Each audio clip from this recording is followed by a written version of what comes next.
उत्तर प्रदेश के संभल में मस्जिद में हिंदू मंदिर के दावे के बाद कोर्ट के आदेश पर सर्वे करवाया गया। इस दौरान हिंसा में कई लोगों की मौत हो गई। इसके बाद राजस्थान के अजमेर में ख्वाजा मोइनुद्दीन चिश्ती की दरगाह पर भी सवाल उठने लगे। ख्वाजा मोइनुद्दीन चिश्ती एक सुन्नी मुस्लिम दार्शनिक, विद्वान और संत थे, जो कि फारस यानी कि जो अब ईरान कहलाता है, वहां से भारत आए थे। उन्हें सुल्तान हिंद और गरीब नवाज के नाम से भी प्रसिद्धि हासिल हुई। अजमेर में उनकी ही खानकाह है। ये इंडो इस्लामिक वास्तुकला का अद्भुत नमूना है। मोइनुद्दीन का जन्म 1141 में पर्शिया के सिस्तान में हुआ था, जो कि आज के ईरान में अफगानिस्तानी सीमा के पास मौजूद है। उन्हें पैगंबर मोहम्मद साहब का वंशज माना जाता है। 14 साल की उम्र में वो अनाथ हो गए थे।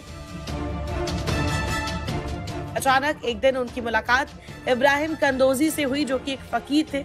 मोइनुद्दीन पर लिखी गई किताब महरूज जाफर के मुताबिक मोइनुद्दीन ने जब कंदाजी से पूछा कि जीवन में अकेलेपन, मौत और तबाही के अलावा भी कुछ और है, उन्होंने जवाब दिया कि हर इंसान को सच की तलाश करने की कोशिश करनी चाहिए।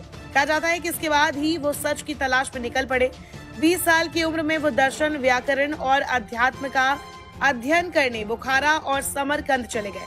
इसके बाद अफगानिस्तान के हेरात में उनकी मुलाकात ख्वाजा उस्मान हरूनी से हुई। उनके ही पास रहकर उन्होंने आध्यात्मिक ज्ञान हासिल किया। उन्होंने यहीं से चिश्ती सिलसिले की शुरुआत की।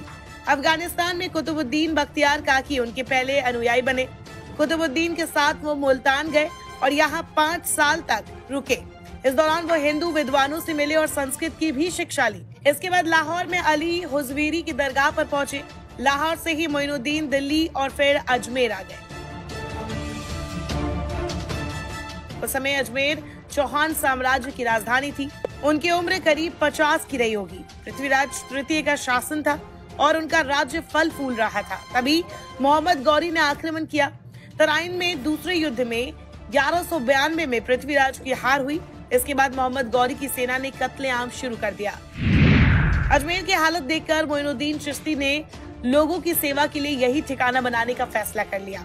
यहाँ उनकी मुलाकात बीबी उम्मतुल्लाह से हुई। उन्होंने यही मिट्टी का एक घर बनाया और लोगों की सेवा करने लगे। धीरे धीरे ये गरीबों, असहायों और अनाथों का सहारा हो गया। लोग यहाँ शांति की तलाश में भी आने लगे। जफर की किताब के मुताबिक यही से उन्हें गरीब नवाज की संज्ञा मिली। यहाँ रोज ही लंगर चलता था, जो कि सभी के लिए खुला रहता था। बिना धर्म के भेदभाव के सबका यहाँ स्वागत किया जाता था। वो यहाँ हिंदू संतों से भी मिले। हालांकि मोइनुद्दीन चिश्ती एकात्मवाद का प्रचार करते थे। वो बराबरी, अलौकिक प्रेम और मानवता की बात करते थे। 10वीं शताब्दी के बाद मोइनुद्दीन और उनके शिष्यों ने इसे विस्तार दिया। कुतुबुद्दीन बख्तियार काकी इल्तुतमिश के गुरु थे। काकी के नाम पर ही कुतुब मीनार बनी। उनकी दरगाह महरौली में है।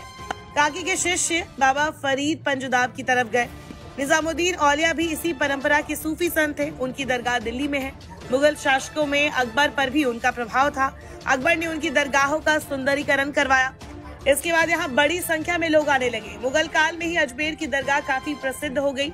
उनकी दरगाह पर तिजारत करने मोहम्मद बिन तुगलक, हुमायूं, शेरशाह सूरी, अकबर और दारा शिकोह से लेकर औरंगजेब तक पहुंचते थे।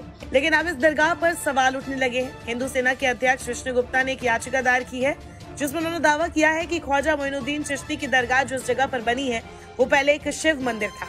इस याचिका के बाद राजस्थान की एक निचली अदालत ने मामले की सुनवाई शुरू कर दी और अब ये संभावना जताई जा रही है कि दरगाह के परिसर का सर्वे भी कराया जा सकता है और इसे लेकर इस वक्त सियासत भी तेज हो गई है।